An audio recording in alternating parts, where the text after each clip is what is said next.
Hello दोस्त, प्यारे बच्चों। मैं उप यादव आप सभी बच्चों का अपने इस प्लेटफॉर्म पर हार्दिक अभिनंदन करता हूं। और ऐसे बच्चे जो इस बार मैट्रिक परीक्षा 2026 में परीक्षा देने जा रहे हैं, उन बच्चों के लिए मैं विषयवार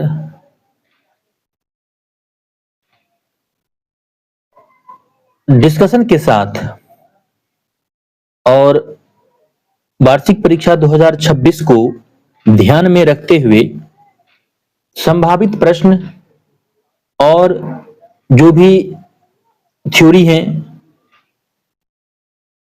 उन पर विशेष चर्चा करने जा रहा हूं। और इसी कड़ी में मैं आज आप लोगों के बीच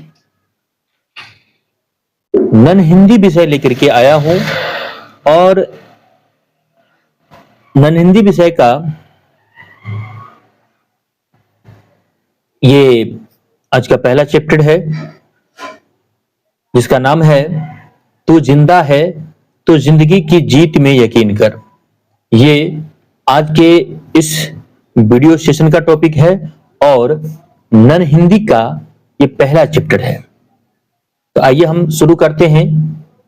हमारा आज का शीर्षक है तू जिंदा है तो जिंदगी की जीत में यकीन कर।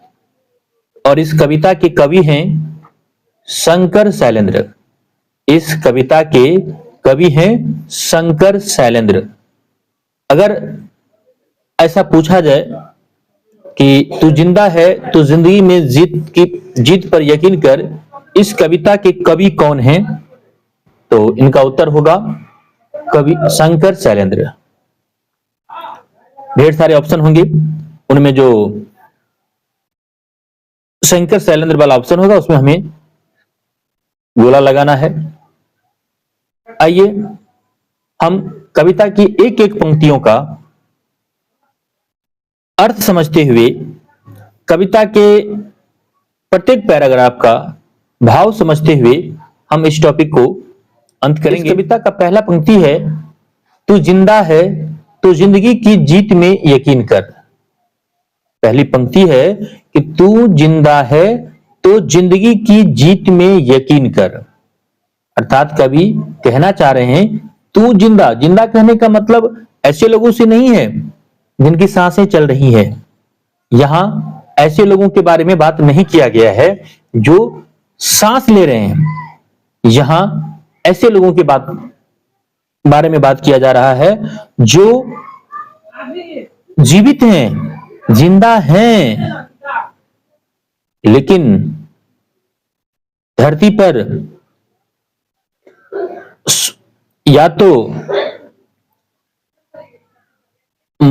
निराश हैं, हताश हैं, परिस्थितियों से जूझ रहे हैं, संकट में हैं, या फिर खुशी में हैं। उन तमाम लोगों के लिए, उन तमाम लोगों के जीवन पर आधारित ये कविता है। और ये संबोधन ऐसे लोगों के लिए है जो आज जिंदगी में संघर्ष कर रहे हैं। ऐसे लोगों के लिए है जिन्होंने विभिन्न प्रकार की बाधाओं को झेला है। इसीलिए इस कविता में जो पंक्ति में एक शब्द है जिंदा, तो ये जिंदा ऐसे लोगों को संबोधित नहीं कर रहा है जो सांस ले रहे हैं। जिंदा वो नहीं है जो सांस ले रहे हैं। जिंदा वो हैं जिनकी आशाएं जिंदा है, जिनकी अपेक्षाएं जिंदा है, और जो अपनी आशा और अपेक्षाओं को मूर्त रूप में देने के लिए जिंदगी में जूझ रहे हैं। तो हमारा जो पहला पंक्ति है, इस कविता की जो पहली पंक्ति है, तू जिंदा है तो जिंदगी की जीत में यकीन कर। इस पंक्ति के माध्यम से कवि हमें यह समझाना चाहते हैं कि यदि आज आप संघर्ष कर रहे हैं, आज आप अगर दुख में हैं या आप परेशानियों से घिरे हैं और आज अगर आप संघर्ष कर रहे हैं, तो आप यकीन रखिए आपकी मेहनत रंग लाएगी। आप विश्वास रखें, एक न एक दिन जिंदगी में आपकी जीत जरूर होगी। इसी पंक्ति का अगला लाइन है, अगर कहीं है स्वर्ग तो उतार ला जमीन पर। कह रहे हैं स्वर्ग अगर कहीं है तो उसे अपने विश्वास से, उसे अपनी मेहनत से जमीन पे उतार ला। कवि इस कविता के माध्यम से अगली पंक्ति में कहते हैं, गम के और 4 दिन, सितम के और 4 दिन, ये दिन भी जाएंगे गुजर, गुजर गए जैसे 1000 दिन। इस पंक्ति के माध्यम से कवि हमें यह समझाना चाहते हैं कि सब्र करो, आप हताश न हो, आप अपनी मंजिल के करीब हैं। कवि हमें यह समझाना चाहते हैं कि जैसे इतने दिन गुजर गए, इतने दिनों का कष्ट तुमने झेल लिया, ये जो दुख भरी समय है, ये जो तुम्हारे जीवन में समस्या है, ये समस्याएं अब ज्यादा दिन के मेहमान नहीं हैं। ये समस्याएं अब 4 दिन के मेहमान हैं। 4 दिन के बाद ये भी गुजर जाएंगे, ये दिन भी गुजर जाएंगे।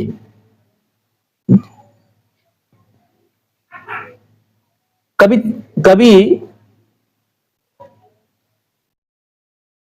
अपनी कविता की अगली पंक्ति के माध्यम से वे कहना चाहते हैं, और कविता की अगली पंक्ति है,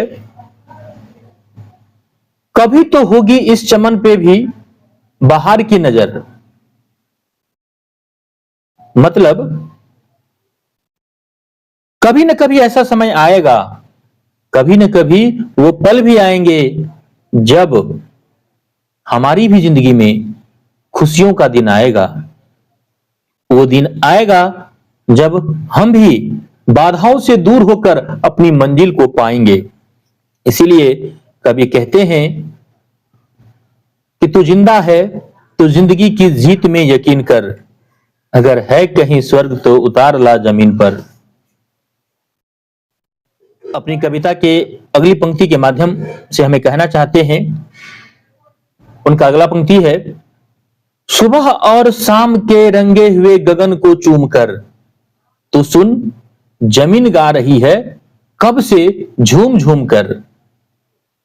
कविता की पंक्ति है कि सुबह और शाम के रंगे हुए गगन को चूम कर तो सुन जमीन गा रही है कब से झूम झूम कर। कवि इस पंक्ति के माध्यम से हमें समझाना चाहते हैं कि सुबह और शाम लाल रंग से रंगे गगन को चूम कर जमीन झूम झूम कर गाती है। सुबह हो या शाम हो, सूर्य का रंग हमेशा लाल होता है। सूर्य अपने उदय काल में भी और सूर्य अपने अस्त काल में भी वह लाल रंग का होता है। इसीलिए कवि कहना चाहते हैं कि सुख समान रहने वाले आकाश को देखकर पृथ्वी भी आनंदित हो जाती है, वह भी झूम कर नाचने लगते हैं। इसीलिए हे मानव, तू जिंदा है तो अपनी जीत में यकीन कर, विश्वास रख कि तेरी भी जय होगी, तेरी भी विजय होगी।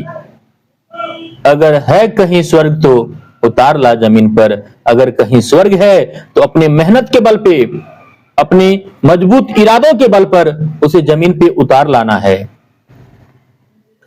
कविता की अगली पंक्ति है, हजार भेष धर के आई मौत तेरे द्वार पर, मगर तुझे न छल सकी चली गई वो हार कर। कविता की अगली पंक्ति है, हजार भेष धर के आई मौत तेरे द्वार पर, मगर तुझे न छल सकी चली गई वो हार कर। नई सुबह के संग सदा तुझे मिली नई उम्र, अगर कहीं है स्वर्ग तो उतार ला जमीन पर, उतार ला जमीन पर। कवि कहना चाहते हैं इस पैराग्राफ की पहली पंक्ति है, मैं एक बार फिर से इस पंक्ति को दोहरा रहा हूं। हजार भेष धर के आई मौत तेरे दर पे, हजार भेष धर के आई मौत तेरे द्वार पर, तुझे न छल सकी चली गई वो हार कर।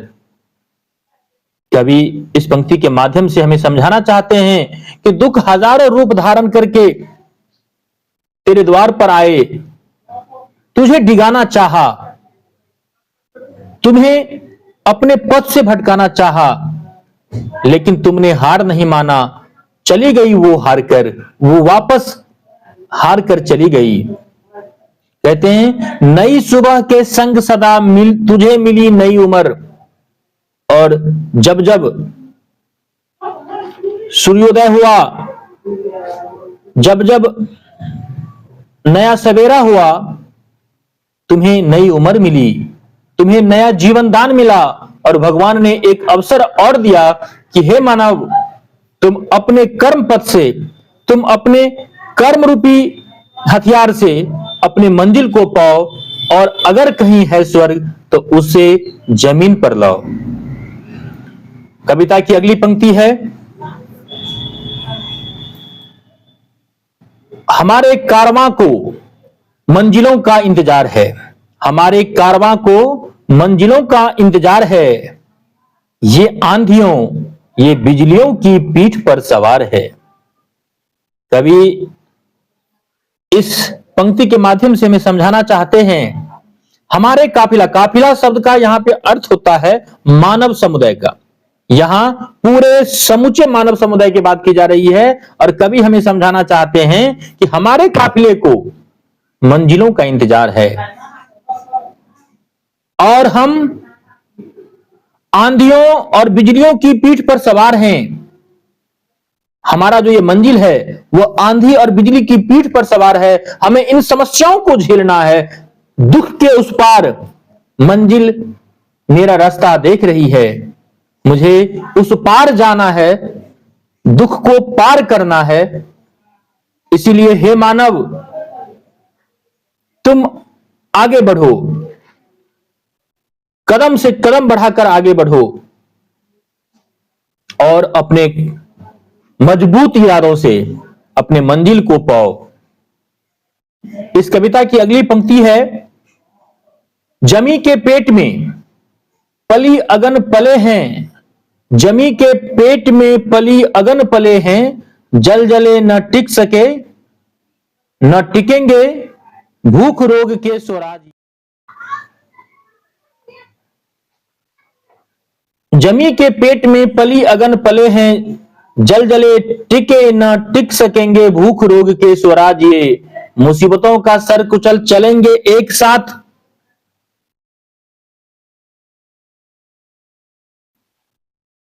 अगर कहीं है स्वर्ग तो उतार ला जमीन पर, तू जिंदा है तो जिंदगी की जीत में यकीन कर। कह रहा है हम लोग कदम से कदम बढ़ाकर आगे चलेंगे। तो ये जो मुसीबतों के जो जाल हैं उनके सर कुचल दिए जाएंगे, और एक न एक दिन हमारी जय होगी। कहते हैं बुरी है आग पेट की, बुरी है आग पेट की, बुरे हैं दिल के दाग ये दब सकेंगे एक दिन। बुरी है आग पेट की, बुरे हैं दिल के दाग ये। कविता की अगली पंक्ति है, बुरी है आग पेट की, बुरे हैं दिल के दाग ये, न दब सकेंगे एक दिन बनेंगे इनकलाब ये। कह रहे हैं कि पेट की जो आग है वह बहुत बुरी होती है। पेट की आग जिसे हम लोग भूख कहते हैं। जब किसी भी व्यक्ति को पेट की आग लगती है, भूख लगती है, तो वह व्यक्ति किसी भी हद से गुजर जाने को तैयार हो जाता है। ये आग बहुत बुरी है। दिल में जो ये कसक है ये बहुत बुरी होती है, और ये दबने वाले नहीं हैं, ये दब नहीं सकते। ये एक न एक दिन इनकलाब का रूप लेगा, यानी एक आवाज बनेगी। इनकलाब मतलब विरोध की एक आवाज बनेगी, और एक न एक दिन हमारी जय होगी। कहते हैं, ये गिरेंगे जुल्म के महल, गिरेंगे जुल्म के महल, बनेंगे फिर नवीन घर। ये जो अशांति है, ये जो हमारे जीवन में अशांति है, भाग दौड़ है, परेशानियां है, एक न एक दिन ये समाप्त होगी और नया सवेरा आएगा, नए समय आएंगे जहां चारों तरफ शांति होगी। अगर कहीं है स्वर्ग तो उतार ला जमीन पर, तू जिंदा है तो जिंदगी की जीत में यकीन कर। अगर है कहीं स्वर्ग तो उतार ला जमीन पर।